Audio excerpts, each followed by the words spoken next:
So hello everyone, welcome back to my channel. So today I am going to explain the part 2 of Owls in the Family by Ruskin Bond. So let's start. The young birds grew well, and 10 days later at dawn, grandfather and I took them into the garden to release them. I had placed one on a branch of the mango tree and was stooping to pick up the other when I received a quite heavy blow on the back of my head. So the young birds grew well, like they were grew, and at 10 days later at the dawn, like at 4 or 5 a.m., grandfather and I took them into the garden. So they took the birds to the garden to release them. I had placed one on a branch of the mango tree.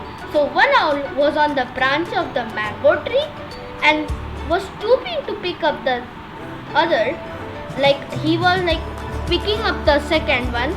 Then the narrator received a quite heavy blow on the back of his head.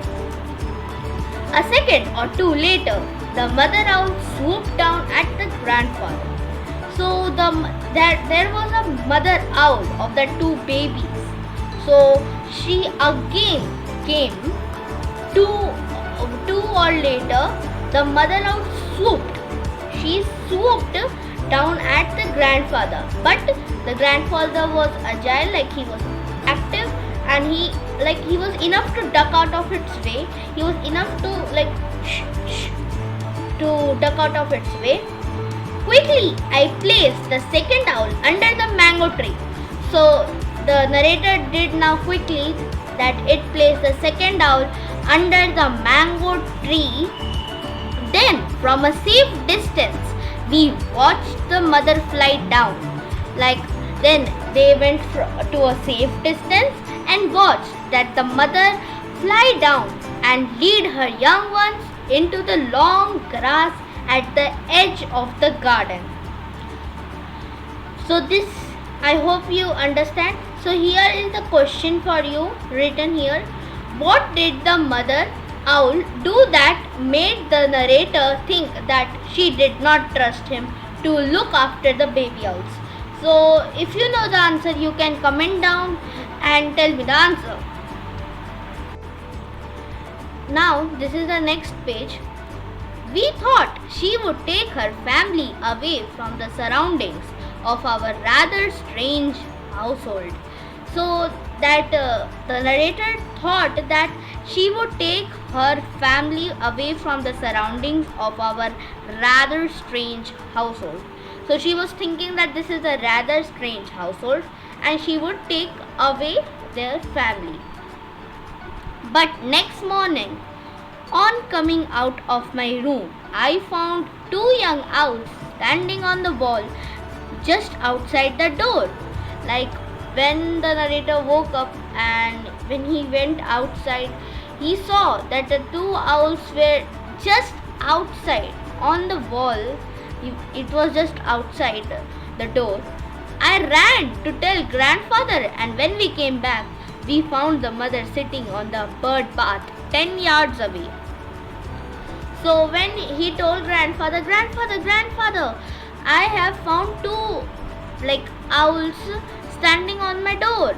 And when the grandfather came, so there was also mother owl sitting on the bird bath 10 yards away. So she was 10 yards away from the bird bath. I got the feeling that she was sorry. Like he thought that she is sorry now for her behavior the previous day.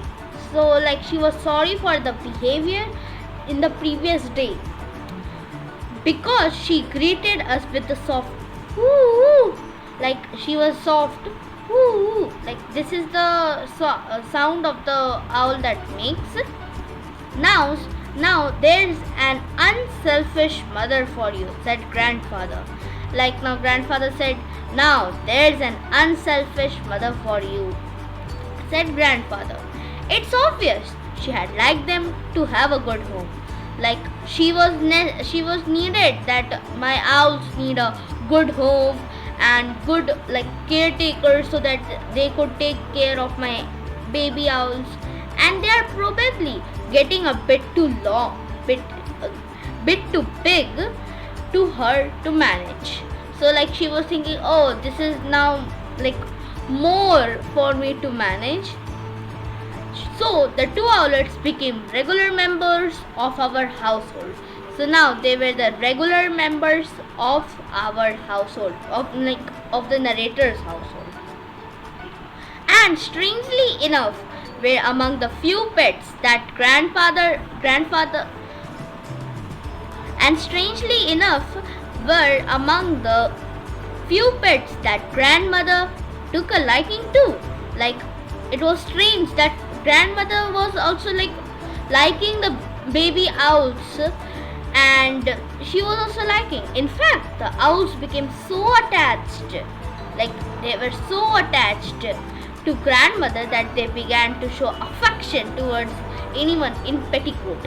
Like they were showing their affection towards the grandmother in the anyone in a petticoat, including Aunt Mabel, who was terrified of them. Like Aunt Mabel does not like the owls, so she was terrified. She would run shrieking from the room every time the words went close to her in a friendly manner. Like she was running that to every room because the birds went to close her in a friendly manner. In response to grandmother's voice, the owlets would make sounds as gentle and soothing as the purring of a cat. Like they were making a gentle and soothing sounds as the purring of the cats. But when wild owls were around, ours would disturb the night with terrible shrieks. When there were the wild owls, because wild owls were there so that they could eat these like baby owls and they could get the food. So that's why they were making the disturb. They were making disturb, and the narrator could not sleep with the terrible shrieks. Ooh, like this. Their nightly occupation was catching beetles. Like they were catching beetles for their food, with which the kitchen quarters were infested. Like these two were needed like beetles, and the kitchen quarters were infested at the time with their sharp eyes and powerful beaks. They were having the sharp eyes and the powerful beaks. They were the excellent pest destroyers. So these owls were also benefited because they could eat all the cockroaches and the lizards. They could eat, and the home would be clean without any insect.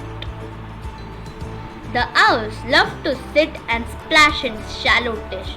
So there was a shallow dish, and they would love to sit and splash the water, especially if the cold water was poured.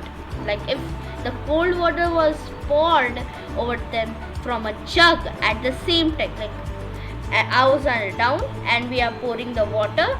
So they were like very happy, and they would get thoroughly wet. Like they were thoroughly wet, jump out to a perch.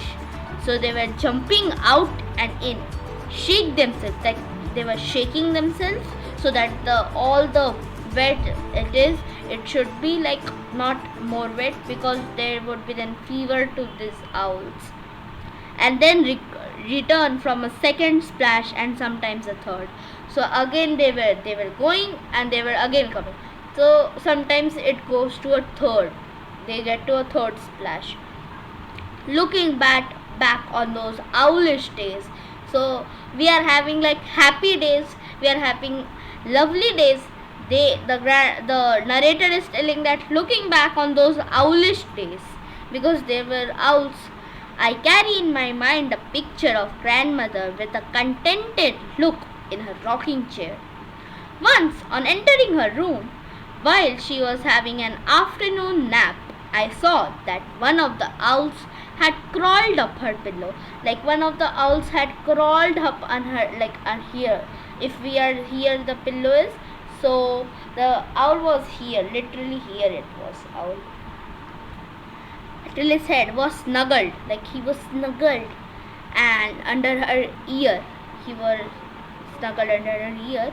Both grandmother and the little owl were snoring. So like the little owl was also snoring, and grandmother was also snoring. So till here we end the chapter. So here are the some of the questions for you. You can answer by yourself.